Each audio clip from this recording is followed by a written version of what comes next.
So for today's video, we're going to be taking a short detour from my current series, and instead we're going to focus on something a little bit more Valentine's themed. This is the apron that I've been wanting to make, basically since I saw that it existed. This is something that Christine McConnell made for Dita von Teese when they were on Cupcake Wars, I think. But really, the apron, star of the show. I subscribed to Christine McConnell's Patreon, and it's a lot of fun. You get to see a lot of the behind the scenes and kind of like spooky crafty stuff she makes. But the reason that I subscribed was actually because of this apron. Like, this was my primary reason for subscribing. She has a pattern, not for this white apron, but for the pink apron here, that she ended up making for two of her fans. She has a pattern for the pink apron, which is fairly similar to the white apron, and I figured I could adapt it pretty easily. She also, on her YouTube channel, has a video showing how she made those. So because she has a video, it's her pattern, it's her design. I'm not gonna go into like all the instructions and stuff because it's not my thing. I thought this would be a cute Valentine's themed thing, since it's like a really cute apron and then I can make dinner in it and it'll be very cute. There's like a little costume thing going on that's vintage Valentine's, and I thought this apron would be really cute for it. I wanted to make it in the white, but I ended up using pretty much all of my like white cotton fabric on my foundation's revealed undergarment. So instead, I decided to make it in black because I have a whole bunch of black cotton sateen just kind of in my stash. I thought that would be cute to make it a vintage Valentine's apron, but also kind of goth because, you know, I was an emo kid in the early 2000s, so why not dig deep and get a little edgy? This should be a really fun, cute project and shouldn't take too much time, so I wanted to take a little break from my foundations revealed videos. Those will be coming soon, but I thought this would be a cute little project for Valentine's Day, and I hope you guys enjoy it.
out pretty cute. All in all, it went fairly smoothly. I have a bow on my actual skirt under here, so if it's a little bit like puffy right here, that's why. It's not because the pattern's messed up or anything. I think Christine McConnell might be a little bit taller than me because her whole pattern was far too long for me. I ended up taking off a few inches from this like bib part of the apron, and then also I only ended up using the main pattern piece for like the long skirt apron part instead of also adding the kind of like she has two long panels at the very bottom, and I ended up just entirely cutting those out. And then I also reduced the length of the main apron part by about 5-6 inches.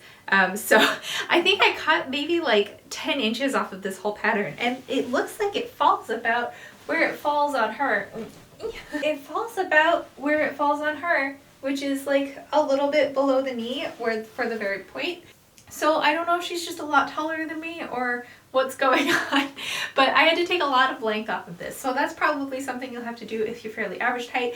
I'm 5'5", so I am like the average height. I also shortened the shoulder straps quite a bit just because like I am short torsoed, so I like always have a problem with straps falling off of my shoulders. So I just shortened them because that suits me better.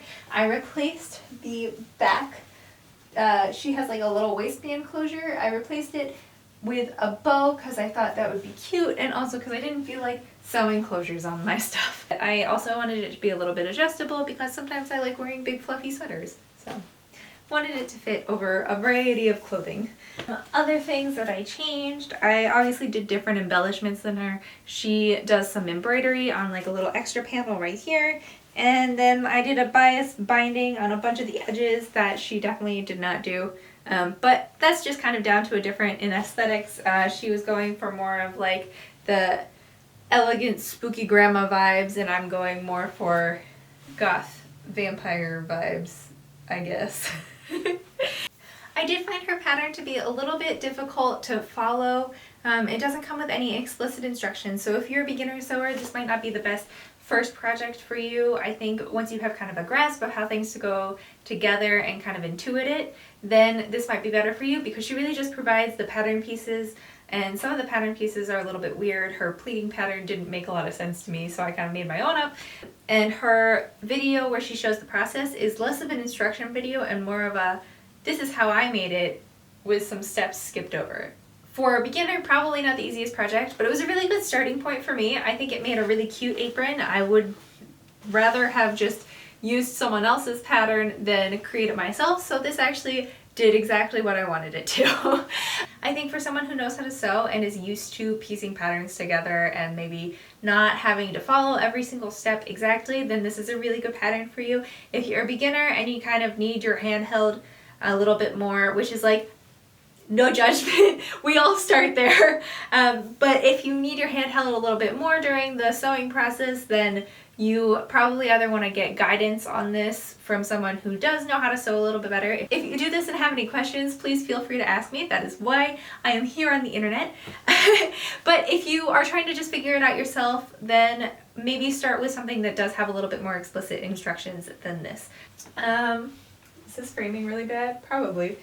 Anyways, I had fun making this. It went pretty quickly. Love projects that go quickly and use up a ton of materials. Oh, this also used up a lot more fabric than I thought it would because this thing is like cut from one big piece of pattern. So this is the state of grain, and then these are bias. So this does use up quite a bit of fabric. Also the ties, I guess if you didn't make the ties the same as I did, they wouldn't use up as much fabric. I think that's about all my thoughts on the process, the pattern, and instructions, all that good stuff. So I will see you next when I'm wearing my apron to make some dinner.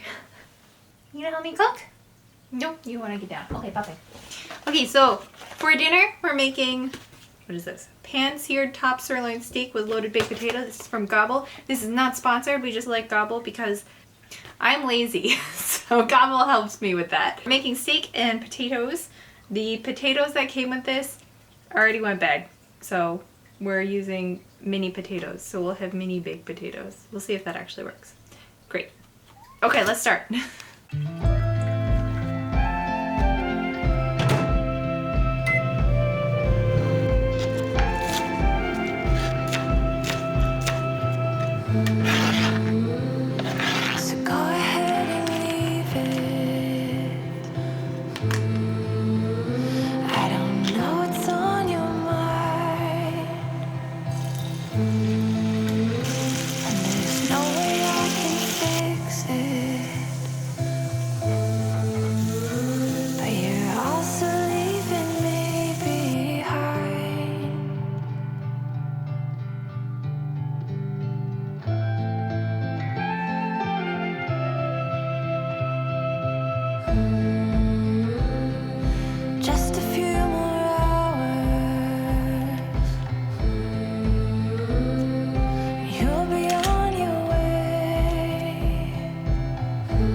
Okay, thank you for joining us. Happy Valentine's Day. If you don't have someone specific to celebrate it with, this is my person. This is Micah. Hi. Introductions. If you don't have someone special to celebrate Valentine's Day with, then who cares? Do this all for yourself. Treat yourself. Yay. Okay, this was a little chaotic, but hopefully it was still fun.